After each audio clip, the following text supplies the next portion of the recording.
ጤና ይስጥልን ክቡራትና ክቡራን አድማጮቻችን እንደምን አደራችሁ። ዕለተ ሮብ የጧት ፕሮግራማችን እነሆ ጀመረ።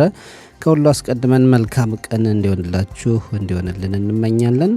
የቴክኒክ ባለሙያችን ድሮር ሮትሽቴይን። የተከበራችሁ አድማጮቻችን በቅድሚያ የሰዓቱን ዜና እናቀርባለን።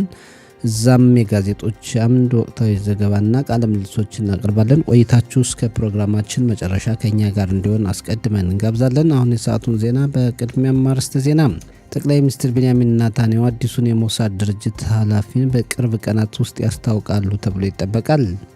የቀድሞው የእስራኤል ጠቅላይ ሚኒስትር ናፍታሊ ቤኔት በጥምር ላይ ያለው መንግስት ህብረተሰቡን እያሳሳተ ነው በማለት ወቀሱ።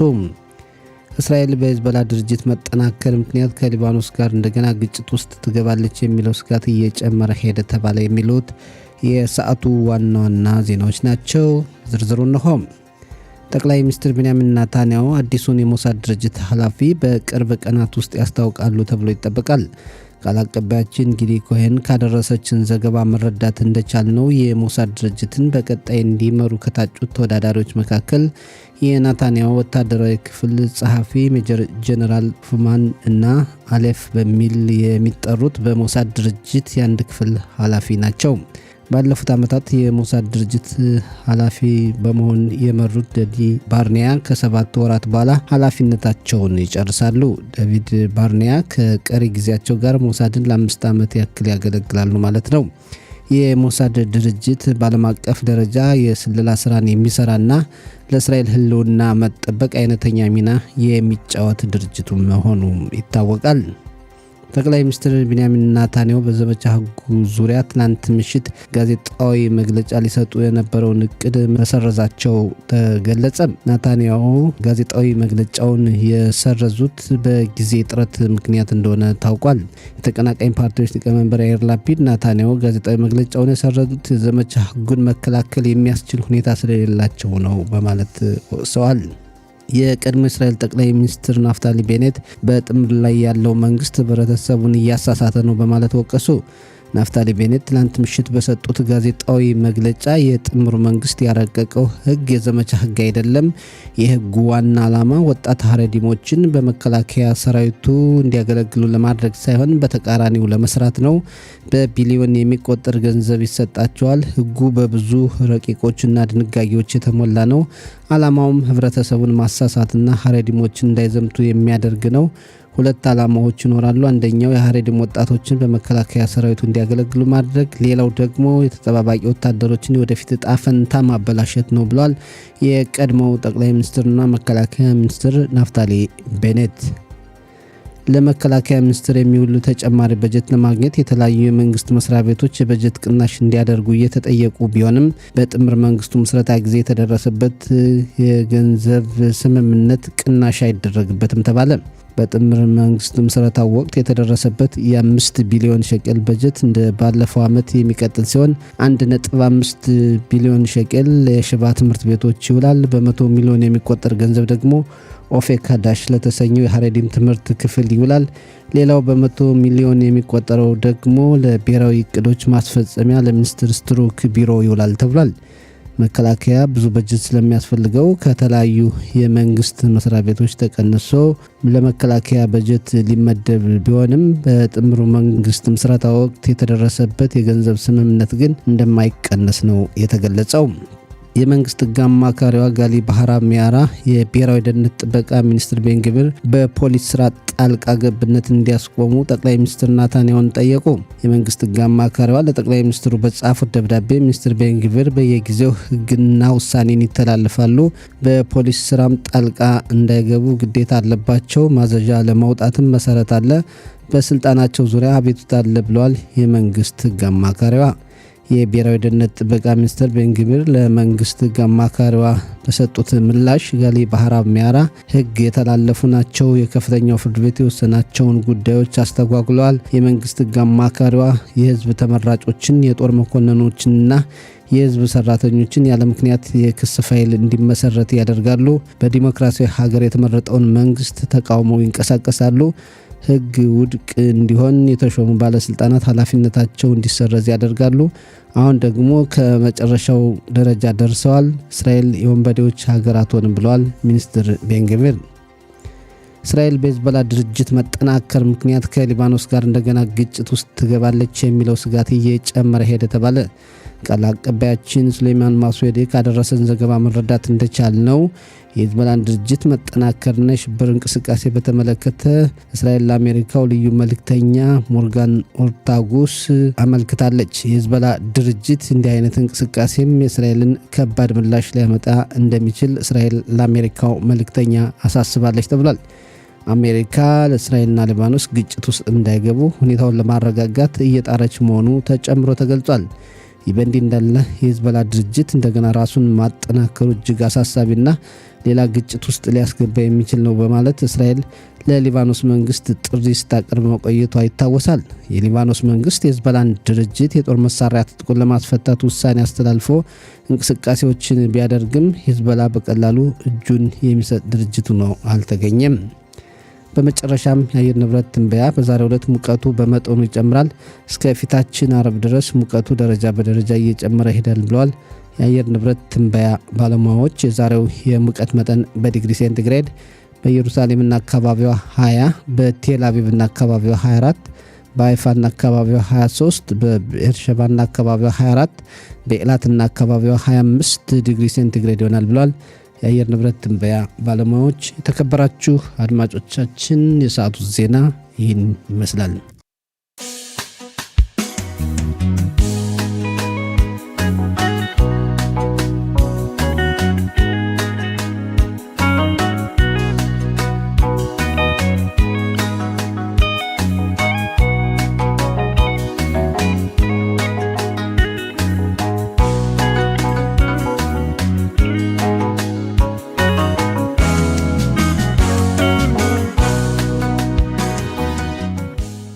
የተከበራችሁ አድማጮቻችን ከዚህ ቀጥለን የዛሬ ጋዜጦች ለአንባቢያን ይዘዋቸው ከቀረቧቸው ዘገባዎች መካከል ዋና ዋና ናቸው ያልናቸውን ርዕሰ ጉዳዮች በአጭሩ እንመለከታለን። በዛሬው ዕለት ታህሳስ 3 ቀን 2025 ዓ.ም ለዝግጅት ክፍላችን የደረሱት አራቱ የእስራኤል ዋና ዋና ጋዜጦች ኢዲዮት አህሮኖት፣ ማዕሪብ፣ እስራኤል ሃዮም ሀሬጽ ናቸው። የማዕሪብ ጋዜጣ መግለጫው አለመግባባቱና ለሌላ ጊዜ ማስተላለፉ በሚል ርዕስ እንደዘገበው ጠቅላይ ሚኒስትር ናታንያሁ ትላንት ምሽት ጋዜጣዊ መግለጫ ይሰጣሉ ተብሎ ተጠብቆ የነበር ሲሆን ሳይታሰብ ሰርዘውታል። ጠቅላይ ሚኒስትሩ በውይይት ላይ ላለው የዘመቻ ሕግ ድጋፍ ለመስጠት በመግለጫቸው ያስታውቃሉ ተብሎ ተጠብቆ የነበር ቢሆንም ሳይጠበቅ ጋዜጣዊ መግለጫውን ሰርዘዋል። ምክንያት ያደረጉትም የጊዜ እጥረት የሚል ነው። የተቀናቃኝ ፓርቲዎች ሊቀመንበር ያኢር ላፒድ እና የቀድሞ የእስራኤል ጠቅላይ ሚኒስትር ናፍታሊ ቤኔት ግን ጋዜጣዊ መግለጫ ሰጥተዋል። ላፒድ ጠቅላይ ሚኒስትር ናታንያሁ ከኃላፊነት ሸሽተዋል፣ እኛ የህጉን ዝርዝር ሁኔታ እንደምናውቅና መከላከል እንደማይችሉም አውቀዋል ብለዋል። ናፍታሊ ቤኔት በበኩላቸው የጥምር መንግስቱ ለማጽደቅ የሚፈልገው የዘመቻ ህግ የሀሬዲም ወጣቶችን የሚያዘምት አይደለም በማለት የናታንያሁን አስተዳደር ወቅሰዋል። የመከላከያ ሰራዊቱም ይህን ህግ ይቃወማል ብለዋል። ይህ በእንዲህ እንዳለ ክኔሴት የውጭና ደህንነት ቋሚ ኮሚቴ በትላንትናው ዕለትም በዘመቻ ህጉ ዙሪያ ሲመክር ውሏል። የጥምሩ መንግስት ለማጽደቅ የሚፈልገው የዘመቻ ህግ ከራሱ ከአባላቱ ሳይቀር ተቃውሞ እየገጠመው ነው። የሀሬዲም ወጣቶችን ወደ መከላከያ ሰራዊቱ ለማዝመት የሚደረገው ጥረት እንቅፋት እንደገጠመው ነው። የዛሬ ጋዜጦችም ይህን ርዕሰ ጉዳይ በሰፊው ዘግበው ለአንባቢያን አቅርበዋል። ሌላው ጠቅላይ ሚኒስትር ቤንያሚን ናታንያሁ በወንጀል ተጠርጥረው ፍርድ ቤት የሚቀርቡባቸው ክስ ፋይሎች እንዲሰረዙ በጠበቃቸው አማካይነት ባለፈው እሁድ ለፕሬዝዳንት ሄርዞግ ማመልከቻ ካቀረቡ በኋላ ጉዳዩ የሀገሪቱ ትልቅ መነጋገሪያ አጀንዳ ሆኖ ቀጥሏል። ማመልከቻው 2 ቀናት ቢያልፈውም አሁንም መነጋገሪያ እንደሆነ ነው። የህዝብ እንቅስቃሴ የሚያደርጉ አካላት በይቅርታው ዙሪያ ህብረተሰቡን እያስፈረሙ ነው። ጠቅላይ ሚኒስትሩ ያቀረቡትን የክስ ይሰረዝልኝ ጥያቄም በሺዎች የሚቆጠሩ ዜጎች እየተቃወሙት እንደሆነ የማዕሪብ ጋዜጣ ዘግቧል። የመንግስት ዋና ጸሐፊ ጠበቃ ዮሴፍ ፉክስ በበኩላቸው ጠቅላይ ሚኒስትር ናታንያሁ ባልሰሩት ወንጀል ይቅርታ ከሚጠይቁ ፀሐይ በጠዋት የማትወጣበት አጋጣሚ ሊሰፋ ይችላል በማለት ናታንያሁ ይቅርታ የሚጠይቁበት ወንጀል የሌለ መሆኑን ገልጸዋል። ሌላው የማሪብ ጋዜጣም ሆነ የኢዲዮት አህሮኖት እስራኤል ሃዮምና ሃሬጽ የዘገቡት በይሁዳና ሰማሪያ ቀበሌዎች የሽብር ጥቃቶች ድርጊቶች እየተስፋፉ መምጣታቸውን ነው። ትላንት አንድ ፍልስጤማዊ አታሮት በሚባለው ሰፈር 2 ወታደሮችን በጩቤ ከወጋ በኋላ እርምጃ ተወስዶበታል። ከትላንት ወዲያ በሄብሮን በመኪና ግጭት አንዲት ወታደርን ያቆሰለው አሸባሪም በተመሳሳይ ሁኔታ እርምጃ የተወሰደበት መሆኑን በይሁዳና ሰማሪያ ቀበሌዎች የሽብር ጥቃቶች እየተስፋፉ መምጣታቸውን ጋዜጦች ዘግበዋል። ምንም እንኳ የደህንነት ጥበቃ አካላት በአካባቢው የሽብር ጥቃትን ለመከላከል ዘመቻዎችን እያካሄዱ ቢሆንም የአሸባሪዎችን እንቅስቃሴ ሙሉ በሙሉ ማስቀረት እንዳልቻሉ ጋዜጦች ዘግበዋል። ሌላው በጋዛ ሰርጥ የቀሩ 2 አስከሬኖችን ለማስመለስ የሚደረገው ጥረት እንደቀጠለ ነው። የሐማስ ድርጅት የሁለቱን አስከሬኖች ምንነት የሚገልጽ መረጃዎችን ለእስራኤል አስተላልፏል ቢባልም በምርመራ አስከሬኑ የሁለቱ አለመሆኑን ተረጋግጧል እየተባለ ይነገራል። ገና በምርመራ ላይ ነውም የሚሉ አካላት አሉ። እንደሚታወቀው በጋዛ ሰርጥ የ2 ሰዎች አስከሬን ይገኛል። አንደኛው እስራኤላዊው በፖሊስ ሰራዊት ልዩ ኃይል ሲያገለግል የነበረው ሻምበል ባሻ ራን ጊቪሊ ነው። ሌላኛው በእስራኤል ለስራ መጥቶ ጥቅምት 7 ቀን ታግቶ የተወሰደው የታይላንዱ ዜጋ ስቱታክ ሪንታላክ አስከሬን ነው። የሁለቱን ዜጎች አስከሬን ለመመለስ ጥረቱ ተጠናክሮ ቢቀጥልም ውጤቱ እስካሁን አለመረጋገጡን ማዕሬብም ሆነ የኢዲዮት አህሮኖት ጋዜጦች ዘግቧል። ሌላው የእስራኤል መከላከያ ሰራዊት በዘመናዊ ቴክኖሎጂ ማለትም በእንግሊዝኛው አርቲፊሻል ኢንተለጀንስ ወይም በዕብራይስጡ ቢና ማልኩቲት በተባለው ዘዴ የሚሰራ ክፍል ማቋቋሙን አስታውቋል። ይህ የቴክኖሎጂ ክፍል የሰውን ልጅ አእምሮ በማስመሰል የሚሰራና ብዙ አጋዥ የሆነ አካል መሆኑ ይነገራል። የእስራኤል መከላከያ ሰራዊትን በኮምፒውተር ዘርፍ ካሁን በፊት ሲሰራባቸው ከነበሩ 4 ክፍሎች በተጨማሪ 5ኛውን የአርቲፊሻል ኢንተለጀንስ ክፍል ማቋቋሙን የማዕሪብ ጋዜጣ ዘግቧል። ካሁን በፊት የነበሩ የጦርነት ሁኔታዎችን በመማር ትምህርት በመውሰድ በኮምፒውተር ዘርፍ የሚመጡ ችግሮችን ለመቋቋምና የተሻለ ነገር ለመስራት ያግዛል መባሉን ጋዜጣው ጨምሮ ዘግቧል። የከፍተኛው ፍርድ ቤት ዳኞችን የሚመርጠውን ኮሚቴ አወቃቀርን በተመለከተ እንደገና እንዲዋቀር የረቀቀውን የጸደቀውን ሕግ በተመለከተ ማዘዣ ማውጣቱን ማዕሪብ ዘግቧል። ዳኞችን የሚመርጠውን ኮሚቴ እንደገና በማዋቀሩ ዙሪያ የሕግና ፍትህ ሚኒስትር ያሪቭ ሌቪን ረቂቅ ሕግ አቅርበው መጽደቁ ይታወሳል። የከፍተኛው ፍርድ ቤት ፕሬዝዳንት የነበራቸውን በድምፅ የመሻር መብትም እንዲያጡ መወሰኑ ይታወቃል። ይሁን እንጂ ባጋዝ አዲሱን ሕግ እየተቃወመ እንዳለና ለውጥ እንዲሆን እንደማይፈልግ በጉዳዩ የቀረበውን ይግባኝ በቀጣይ ሲመለከት 11 ዳኞች እንዲሰየሙ ወስኗል። የሕግና ፍትህ ሚኒስትር ያሪቭ ሌቪን የከፍተኛው ፍርድ ቤት ውሳኔ ጣልቃ ገብነት ነው፣ ሕጋዊ አካሄድ አይደለም በማለት ወቅሰዋል። ጋዜጦች ይህንም በሰፊው ተመልክተዋል። ሌላው የአሜሪካ መንግስት ልዩ መልእክተኞች ዊትኮፍ እና ኩሽነር በሩሲያና ዩክሬን መካከል ሰላም ለማስፈን እንዲቻል ወደ ሩሲያ ዋና ከተማ ሞስኮ በማቅናት ከፕሬዝዳንት ፑቲን ጋር መክረዋል። አሜሪካ በዩክሬንና ሩሲያ መካከል ሰላም ለማስፈን የምታደርገውን ጥረት ቀጥላለች። የዩክሬን ፕሬዝዳንት ቮሎዲሚር ዘለንስኪ ሂደቱ ትክክለኛና ግልጽ መሆን አለበት የሚል ጥሪ አቅርበዋል። ጋዜጦችም ይህን ጉዳይ ተመልክተዋል። የኢዲዮት አህሮኖት ጋዜጣ በዋናነት የዘገበው የጥቅምት 7ቱን የደህንነት ክፍተት የሚያጣራ ኮሚቴ ለማቋቋም የሚኒስትሮች ኮሚቴ መቋቋሙ ይታወቃል። የዚህን ኮሚቴ የመጀመሪያ ስብሰባ ጠቅላይ ሚኒስትር ቢንያሚን ኔታንያሁ ራሳቸው የመምራት ፍላጎት እንዳላቸው የኢዲዮት አህሮኖት ጋዜጣ ዘግቧል። በሌላ በኩል ደግሞ መንግስታዊ አጣሪ ኮሚቴ እንዲቋቋም የሚቀርቡ ጥሪዎችን መንግስት ሊቀበላቸው የማይችልበት ሁኔታ መኖሩ ተጨምሮ ተዘግቧል። ጥቅምት 7 ቀን 2023 ዓ.ም የሐማስና ተባባሪዎቹ አሸባሪዎች የእስራኤልን ድንበር ጥሰው ከገቡ በኋላ የአየር ኃይሉ ፈጣን እርምጃ ያልወሰደበትን ምክንያት በትክክል ለማወቅ እንደገና ማጣራት እየተካሄደ ነው። የአየር ኃይል ወዲያውኑ እርምጃ እንዲወስድ ጥሪ ቀርቦለት ግን እርምጃው ብዙ ጊዜ እንዲዘገይ የተደረገበትን ምክንያት ለማወቅ ማጣራት እንዳለና ጉዳዩን እንዲያጣራ የተቋቋመውና ቱርጅማን በተባሉት የጦር መኮንኖች የሚመራው ኮሚቴ ሁለተኛ ሪፖርቱን ይፋ ያደርጋል እየተባለ እየተጠበቀ ነው። በአብዛኛው በአየር ኃይሉ ክፍተቶች ዙሪያ ትኩረት ያደርጋል ተብሎ ይጠበቃል። የኢዲዮት አህሮኖት ጋዜጣ በዛሬው ዕለት ካቀረባቸው ዘገባዎች መካከል አንዱ ዛሬ በዓለም አቀፍ ደረጃ የአካል ጉዳተኞች ቀን ሲታሰብ የሚውል መሆኑን ነው። በእስራኤል የተደረገ ጥናት እንደሚጠቁመው የአካል ጉዳት ከደረሰባቸው ዜጎች መካከል ግማሽ ያህሉ በሕዝብ ትራንስፖርት አገልግሎት ለመሄድ ይቸገራሉ። ምክንያቱም ለነሱ አመች ሁኔታ እንደሌለ መሐሙድ ሐሙድ የተባለውን የአይን ብርሃኑን ያጣውን ግለሰብ እንደ ምሳሌ በመውሰድ ጋዜጣው ሰፊ ዘገባ አቅርቧል። ለአካል ጉዳተኛ ዜጎች እንደ ችግራቸው ፈጣን ምላሽ የሚሰጡ አካላት እንዲኖሩም መሐሙድ ጥሪ አቅርቧል።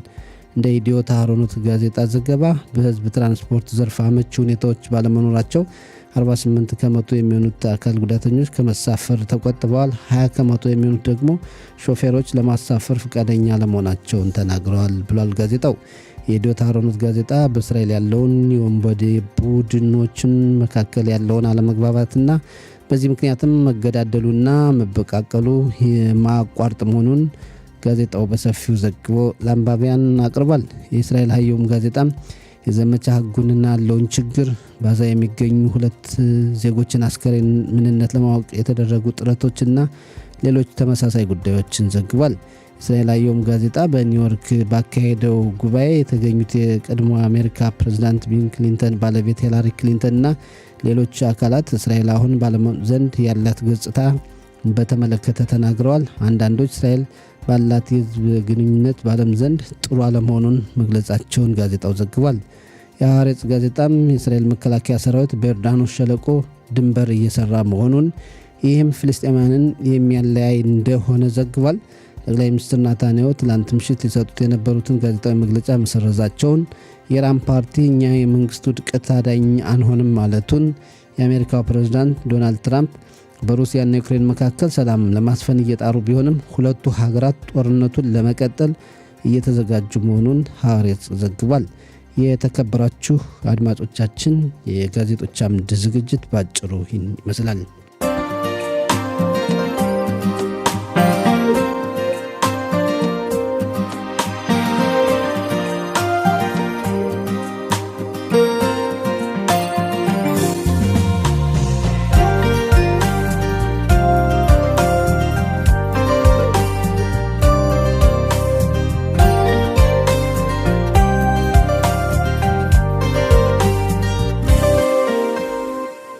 የተከበራችሁ አድማጮቻችን ስርጭታችን እንደቀጠለ ነው። አሁን ከጋዜጠኛ ጋቢ ወርቁ ጋር በወቅታዊ ጉዳዮች እንነጋገራለን።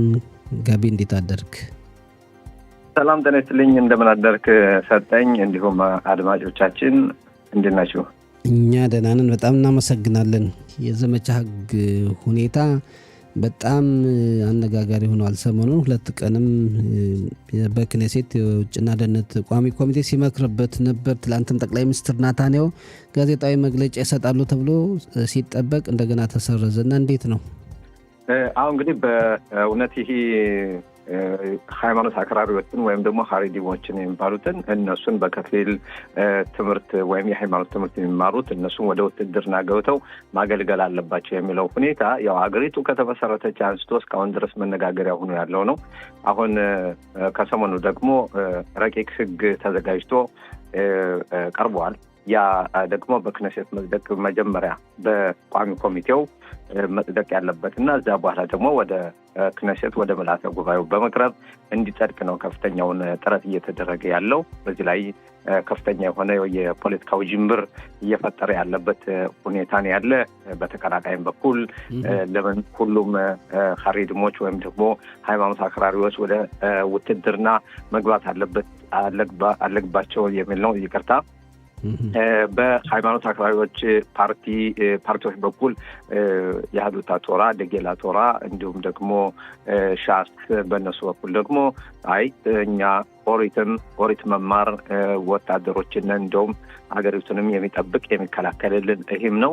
ኦሪትን አልባ ኦሪት ትምህርት አልባ እኛም ደግሞ ሀገሪቱ ባዶ ነች የሚል ሁኔታ አለ። በእነሱ በኩል እኛ ከ2000 ዘመን በላይ እንደውም በዓለም ላይ ጠብቆ ወደዚህ ያመጣን የትኛው መከላከያን ሰራዊት ነበረን፣ ኦሪታችን ነው ከዚህ ያደረሰን የሚል አቋም አላቸው። በአጠቃላይ ግን ይህንን ሚዛናዊ አድርጎ ለመሄድና ያ አሁን የታቀደው ረቂቅ ህግ በከፊሉ እነዚህን በየዓመቱ ይህን ያህል በሚል ቁጥራቸውን በመጥቀስ እነሱም ሃይማኖት አክራሪዎች ወደ ውትድርና እንዲገቡ እነሱ ደግሞ ይመቻችልን ያሉት ጥያቄዎችም አሉ። በአጠቃላይ ያለው ሁኔታ ምንድነው?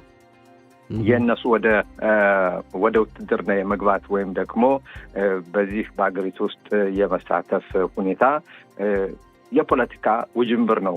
በየጊዜው ይህንን አንዴ ወደፊት ሲራመዱ፣ ሌላ ጊዜ ደግሞ ወደ ሁለት እርምጃ ወደ ኋላ ሲመለስ እስከ ዛሬ ድረስ ቆይቷል። አሁን የመጨረሻው ምዕራፍ የተደረሰበት መስሎ ነው የሚታየው። ይህ ደግሞ በቅርቡ ይህ ረቂቅ ሕግ ተዘጋጅቶ ወደ ምልዓተ ጉባኤው ቀርቦ ይጸድቃል የሚል ሁኔታ አለ። ግን ተቃውሞ እንደቀጠለ ነው። በሊኩድ ፓርቲም በሌሎችም እንቃወማለን የሚሉ አሉና እንደው እንዴት ነው ሕጉ ሊያልፍ የሚችልበት ሁኔታ? እንግዲህ ሁልጊዜም አንድ ሕግ ረቂቅ ሕግ በሚቀርብበት ጊዜ ድጋፍም አለው፣ ተቃውሞም አለው። መጨረሻ ላይ ግን ይህ ተዘጋጅቶ ከቀረበና በምልዓተ ጉባኤው ከቀረበ በሊኩድ ፓርቲ ያሉትም ምናልባት አንድ ሁለት ይህን ሊቃወሙ ቢችሉም ሌሎቹ የሚደግፉት ይኖራሉ፣ በርካታዎች ማለት ነው። እንግዲህ አሁን ዛሬ ሁላችንም በምናይበት ጊዜ ጥምር መንግስቱ 68 የክነሴት አባላትን ያካተተ ጥምር መንግስት ነው ያለ። ስለዚህ በድምፅ ብልጫ ይህ አሁንም ያልፋል የሚባል ሁኔታ አለ። ምክንያቱም ለበርካታ ዓመታት ይህንን እያገላበጥን ይዘነው ብንሄድም የት ላይ የተደረሰበት ሁኔታ የለም። አንድ የሆነ ውሳኔ በዚህ ላይ መወሰን እንዳለበት ሁሉም ይረዳ፣ ሁሉም ይገባዋል። ስለዚህ ሁላችንም ወደ ውትድርና ሄደን ውትድርና ራሳችን ነፍሳችን አስዘን ያገለገልነው ሁላችንም አለን። በርካታ ወንድሞቻችን በዚህ ጦርነት ተሰውተዋል፣ ልጆቻችን ተሰውተዋል። አሁንም ሌሎችም ገብተው ማገልገል አለባቸው። አሁን በእስራኤል ሀገር ያለ ዜጋ በሙሉ ወደ ውትድርና ገብቶ ማገልገል አለበት። ወደ ውትድርና መግባት ካልቻለ ደግሞ ብሔራዊ አገልግሎት መስጠት ይችላል። በሆስፒታሎች አገልግሎት መስጠት ይችላል። በሌሎችም ቦታዎች አገልግሎት መስጠት ይችላል። አሁን ለሀሪዲሞችም ወይም ደግሞ ለሃይማኖት አክራሪዎች በከፊሉም የተሰጣቸው የአማራጭ እንዳማራጭ ያለ ይህንም በተመለከተ አለ። ሌላም ደግሞ በአረቦችም በኩል የሚነሳለ። ግን አሁን ትኩረቱ እየተደረገ ያለው ይህ የሀሪዲሞች ጉዳይ ስለሆነ ሁሉም ይህን በተመለከተ ከራሱ በሚደርስበት ጊዜ ጉዳዩን ወደ ጎን ይተውታል። እስከ ዛሬ ድረስ በዚህ 77 ዓመት ማለት ነው የሊኩድ ፓርቲ ብቻ አይደለም አገሪቱን ሲገዛ የነበር የግራ ክንፍም አሁን የሚቃወሙ እነሱም ነበሩ። ያኔም ሀሪዲሞችን ወደ ውትድርና የሚያስገባ ሕግ አልደነገጉም ነበር። ስለዚህ ነገሩ ውስብስብ ነው። ይህን ውስብስብ የሆነ ሁኔታ አሁን ምናልባት በዛ ወቅት ሆክታል የሚባለውም ነበር ምናልባት ለነሱ የሚከላከልና ያ ጊዜው ካለፈበት በኋላ አሁን እንዳልከው ደግሞ ሌሎችም በስልጣን የነበሩ ማሳለፍ ያልቻሉበት ሁኔታ አለና አሁን አገሪቱ ከምትፈልገው ሁኔታ አንጻር እንደው በአማርኛው አባባል አለ አሁን አራሽም ቀዳሽም ነው የሚባል ተኳሽም እንደዛ የሚኮንበት ሁኔታ አይኖርም ወይ? ተጨባጩ ነገር እስራኤል ብዙ የጦር ኃይል እንደሚያስፈልጋት ነው። ስለዚህ ችግሮች እየሰፉ በሄዱ ቁጥር ያን ችግር የሚፈታ አካል ደግሞ መምጣት አለበትና አሁን በፖለቲካዊ ውሳኔ ብቻ ነው ብዙ ነገሮች እየሄዱ ያሉ። ለሀገር ለወደፊቱ ምን ይጠቅማል ብሎ ውሳኔ የመወሰን ሁኔታን እየተመለከትን እንዳልሆነ አንዳንድ አካላት ይገልጻሉና እንዲተዋል። ይህ በትክክል ብቻ ሀገር የተመሰረተችው በደም ነው። በዚህ በአካባቢዋ ያለው በሙሉ ጠላት ነው። ምንም ጥርጥር የለውም። ሃይማኖት ወደ ውትድርና ትዱ ወይም ሀገራችሁን ደንበራችሁን አትከላከሉ፣ ራሳችሁን አታድኑ አይልም። እንደውም ጠላትህ አንተን ሊወጋህ ከተነሳ አስቀድመህ አንተ ምላሽ ስጥ ነው። ስለዚህ መሆን ያለበትም ሌሎች ሃይማኖተኞች እኮ አሉ። አሁንም እኮ በሀረዲሞች በኩልም እኮ ለምሳሌ ነጻ ይሁዳ የሚባል ብርጌድ አለ፣ ክፍለ ጦር አለ። በርካታዎች እኮ ገብተው የሚያገለግሉ አሉ። አሁን ምንድን ነው ሌሎችም ደግሞ የማያገለግሉ አሉ። ይህን በተመለከተ ሁሎችም የመግባትና ሀገሪቱን ሰጠኝ አሁንም ካልከው አንጻር የነበርንበት ሁኔታ ጦርነት ነው። በዚህ ጦርነት ደግሞ በርካታ ወንድሞቻችን ቤታቸውን ሁሉ ሚስቶቻቸውን፣ ልጆቻቸውን ጥለው ገብተውም በዚህ ላይ መስዋዕት የሆኑም አሉ። ስለዚህ ሁሉም አችን ሀገር አጥንቶ ለመኖርና ጠንካራ ሀገር እንድትሆን ሁሉም መሳተፍ አለበት። ይህ ምንም ጥርጥር የለውም። በሁሉም ዘንድ በሀሬዲሞችም በኩል ይሄ ግልጽ ነው። ዋናው ነገር ግን እስካሁን ድረስ የነበረው ምናልባት አንድን ወታደር በግድ ወይም በአስገድዶ በማስገባት ጠንካራ ተዋጊ ወታደር ማድረግ ይቻላል ወይ ነው። ስለዚህ አሁን የሚያደርጉት ምንድን ነው? በውይይትና በስምምነት ይህን ያህል ወታደሮች ወይም ደግሞ የሀሬዲም ወጣቶች ወደ ውትድርና እንዲገቡ፣ እነሱም የሚገቡት በአገራዊ ስሜት ተሰምቷቸው እንዲገቡ በዚህ ላይ ጥረት አልተደረገም እስከ ዛሬ ድረስ። ያ ነው መደረግ ያለበት። ምናልባት እልህ የተሞላበት አካሄድ አይመስልም። በመንግስትም በኩል የተቀናቃኝ ፓርቲዎችን ልህ ያስያዘ ነው። በተቀናቃኝ ፓርቲዎችን በኩል መንግስት ላይ ልህ የተያያዘ ነው እና ነገሮችን አሁን የሀሬዲም ወጣቶችን አሁን እስካሁን በነበሩበት ባደጉበት ሁኔታ አስወጥተ በአንድ ጊዜ እንዲያው የፈለግከውን ነገር ማድረግ አትችልም። በአንድ ማህበረሰብ ውስጥ እንደምናየው ወደ አንድ ሀገርም ወደ አንድ ቦታም ወደ አንድ ለየት ወዳለ ነገር ስታመጣቸው ሂደት ደረጃ ይኖረዋልና ደረጃ በደረጃ የመለወጡ ሁኔታ አይታይም። አሁንም ይሁን ህግ ይጽደቅ፣ በህጉ መሰረት እንሂድ የሚለው ነገር ያስኬዳል ወይ? እሱ እኮ ነው ትልቁ ችግር። እስከ ዛሬ ድረስ ይኸውልህ 77 ዓመት በዚህ ላይ አገራዊ ስሜት እንዲሰማቸው ትምህርት አልተካሄደም። እንደገናም ደግሞ ትምህርት አልተሰጣቸውም። እንደገናም ደግሞ አብዛኛው የግራ ክንፍ የነበረው ይህን ሀሬዲሞችን ወደ ውትድርና የማስገባት ፍላጎት አልነበረው።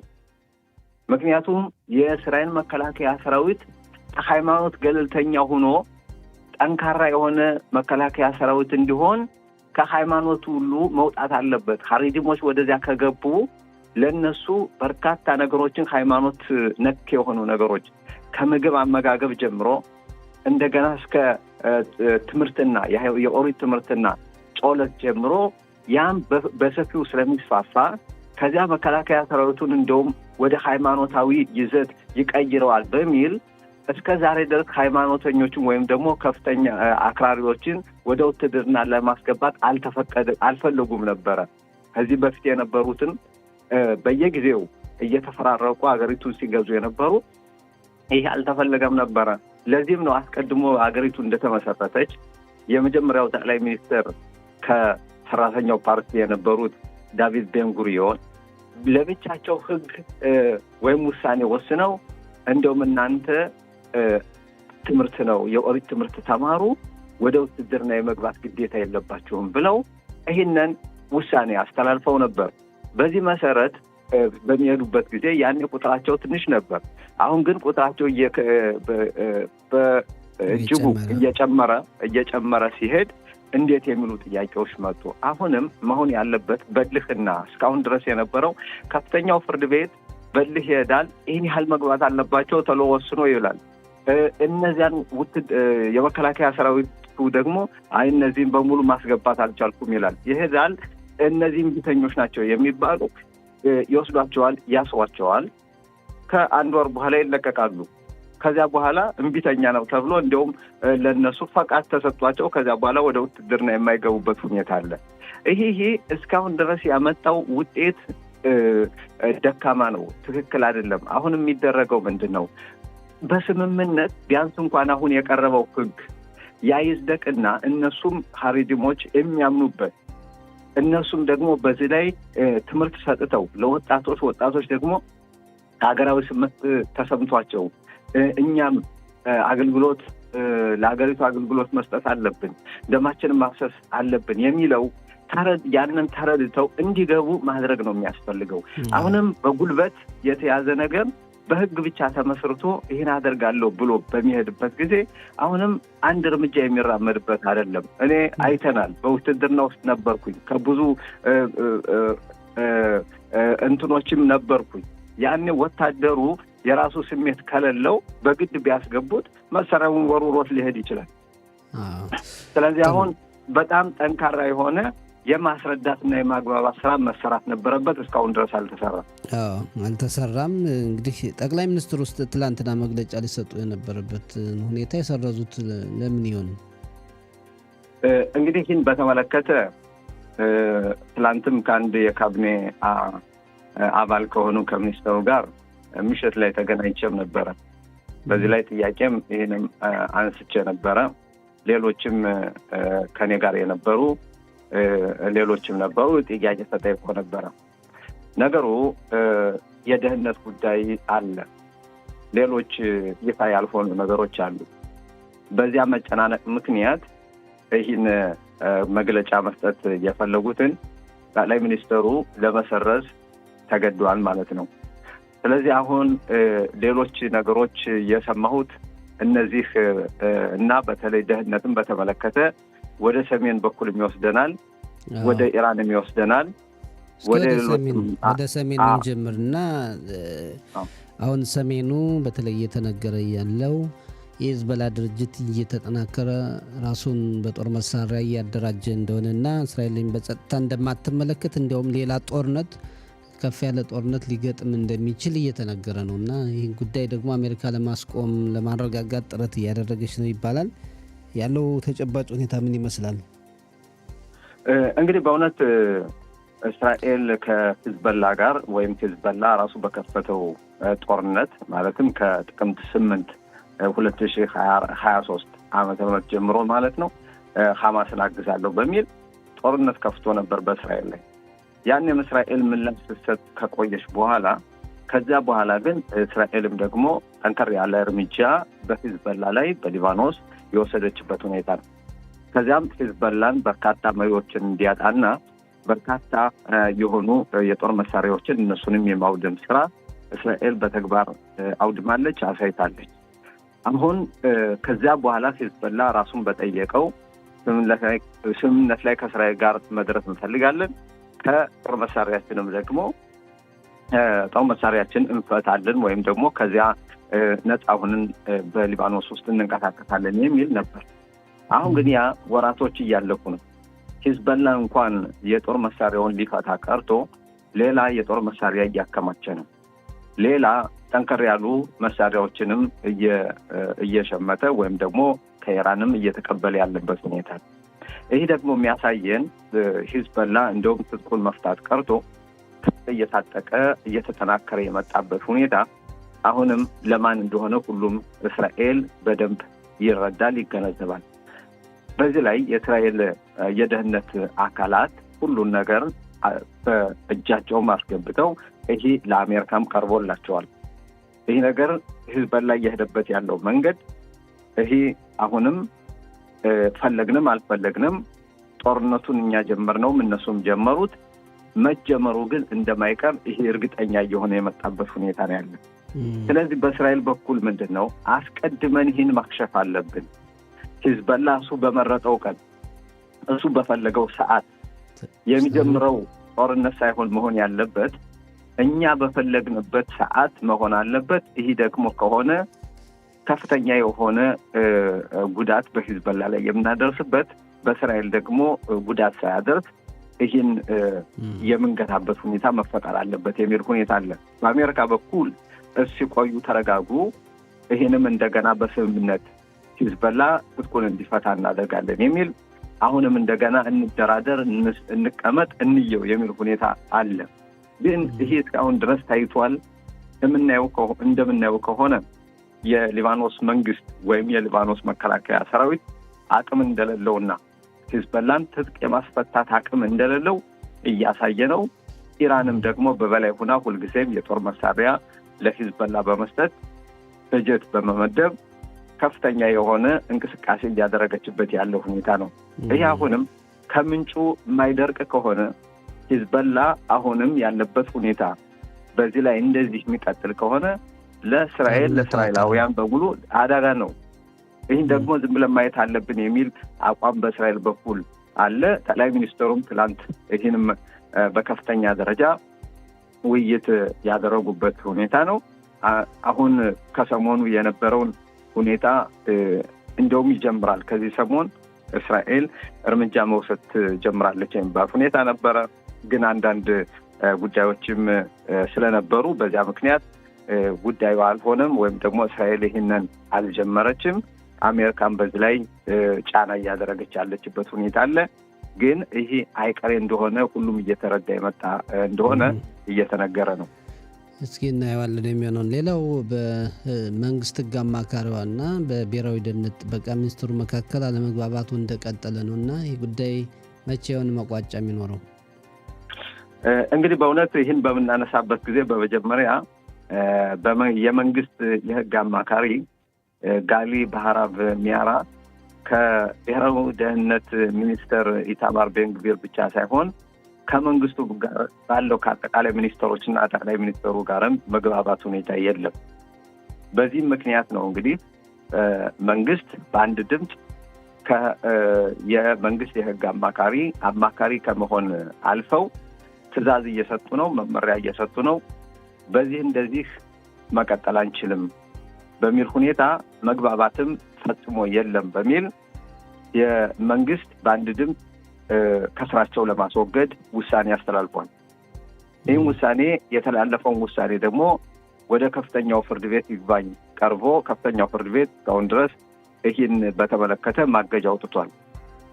ይህ ተግባራዊ መሆን የለበትም፣ ውይይት መደረግ አለበት። እንዲሁም ከ2 ቀናት በፊት በከፍተኛው ፍርድ ቤት ይህንን ለማስቆም ወይም ደግሞ ከስራቸው እንዳይወገዱ በሚል በቀረበው ሰነድ መሰረት ወይም ደግሞ አቤቱታ መሰረት ከፍተኛው ፍርድ ቤት ውይይት ሊያደርግ ነበር። መንግስት ግን እኛ በዚህ ጨዋታ ላይ አንገባም፣ እኛ አንፈልግም ብለናል፣ ወይም ደግሞ ከስራቸው እንዲነሱ እንፈልጋለን፣ አብረን መስራት አልቻልንም፣ ስለዚህ ከፍተኛው ፍርድ ቤት ጣልቃ መግባት የለበትም የሚል አቋም አለ። አሁን በኢታማር ቤን-ግቪር ማለትም የብሔራዊ ደህንነት ሚኒስተር የፖሊስ ሚኒስተር ማለት ነው። እሳቸውና የመንግስት የሕግ አማካሪ ጋሊ ባህራም ሚያራ ከመጀመሪያው አንስተው እጅግ በጣም በትችት ላይ እና በመወነጃጀል ላይ ያሉ ናቸው። አሁን ከሰሞኑ ደግሞ በተለይ በመከላከያ ሰራዊቱ አቃቢ ሕግ በኩል እዛም በተደረገው የተለያዩ የፖሊስ ምርመራ መደረግ አለበት የሚል ሁኔታ አለ። በዚያ ላይ የሕግ አማካሪ ጋሊ ባህራም ሚያራ እጃቸው አለበት የሚባል ሁኔታ አለ። ይህን በተመለከተ ፖሊስ ምርመራ መክፈት አለበት፣ በመንግስት የሕግ አማካሪ ላይ ፖሊስ ምርመራ መክፈት አለበት የሚል አቋም በኢታማር ቤን-ግቪር በኩል እየተነሳ ነው። ይህ ደግሞ በጋሊ ባህራም ሚያራ በኩል እንዴት የብሔራዊ ደህንነት ሚኒስተር ወይም የፖሊስ ሚኒስተር እንዴት በፖሊስ ስራ ጣልቃ ይገባል? አላግባብ የሆነ ጣልቃ እየገባ ነው። ጠቅላይ ሚኒስትር ቢንያሚን ኔታንያሁ ይህን ጉዳይ ሊያስቆሙ ይገባል የሚል ደብዳቤ ወይም ደግሞ ጥያቄ በትናንትናው ዕለት አቅርበዋል። ይህን ጥያቄ ደግሞ የብሔራዊ ደህንነት ሚኒስተር ኢታማር ቤን-ግቪር አልተቀበሉትም። እንዲያውም ወንጀለኛ ናቸው በሚል ከፍተኛ የሆነ ትችት አስተላልፈዋል። ይሄ እስካሁን ድረስ ከዚህ በፊትም ኢታማር ቤን-ግቪር የብሔራዊ ደህንነት ሚኒስተር መሆን የለበትም በሚል አቋም በመያዝ የመንግስት የሕግ አማካሪ ለከፍተኛው ፍርድ ቤትም ቃላቸውን ሰጥተው እንደውም ጠቅላይ ሚኒስተሩ ከስራው እንዲያስነሳው በሚል ይህንም በተደጋጋሚ ጥያቄ አቀርበዋል። የኢታማር ቤን-ግቪር ደግሞ በየጊዜው የመንግስት የሕግ አማካሪን በመተቸት ላይ ሁልጊዜም እሶ ወንጀለኛ ኖት፣ በፖሊስ መመርመር አለበት፣ ከስራው መወገድ አለበት የሚለውን ሁኔታ በተመለከተ እየተነሳ ነው። አሁን ሌሎች ሚኒስተሮችም ይህን በተመለከተ የመንግስት አማካሪ ከመንግስት አማካሪነት አልፈው ትዕዛዝ እየሰጡን ነው፣ መመሪያ እየሰጡን ነው። እኔ ያልኩት ካልሆነ እናንተ የትም አትንቀሳቀሱም እያሉን ነው። እኛ ደግሞ ህጉን ተመርኩዘን እስከሰራን ድረስ ምክር መቀበል እንችላለን፣ አለመቀበልም እንችላለን። ያ ምክሩ ግን ከህግ የወጣ ወይም ደግሞ ከዚያ የዘለለ መሆን የለበትም። አማካሪ ስራው እንደ ስሙ አማካሪ ነው መሆን ያለበት። ከአማካሪነት አልፎ ግን ሌላ አይነት መመሪያ የሚሰጥ ከሆነ እኔም የምሰጣችሁ ምክር ተቀባይነት አግኝቶ በተግባር መሰራት ያለበት ወይም ደግሞ ፖሊሲው ይህ ነው የሚል ከሆነ እኛ በህዝብ የተመረጥነ እንዴት ነው ታዲያ ህዝቡን ማገልገል ህዝቡ የሚፈልገውንስ ለህዝቡ ይሆናል የሚባለውን ውሳኔስ መወሰን የምንችለው እንዴት ነው የሚል ሁኔታ ነው በሚኒስትሮች በኩል ያለ። ትላንትም ይህንን ጉዳይ ቅድምም እንደጠቀስኩልህ ከአንድ የካቢኔ አባል ጋርም ተገናኝቼ ነበር እንዳልኩ ይህን ጉዳይም አንስተነው ነበር። በዚህ ላይም የሰጡት ቃልም እንደዚያ ነው። እኛ አሁንም ይህንን በተመለከተ ተቀባይነት የለውም። ከመንግስት የህግ አማካሪ ጋር ጋሊ ባህሚያራ ጋር አብረን መስራት አንችልም፣ ፍጹም መስራት አንችልም። ስለዚህ ጉዳዩ በከፍተኛው ፍርድ ቤት አለ። ምን ይሆናል ወደፊት የምናየው ነው። በጣም ጥሩ ጋቢ፣ በጣም ነው የምናመሰግን። መልካም ቀን። አመሰግናለሁ ሰጠኝ። መልካም ቀን ለአንተም ለአድማጮቻችን። መልካም ቀን። በጣም እናመሰግናለን። ቻው።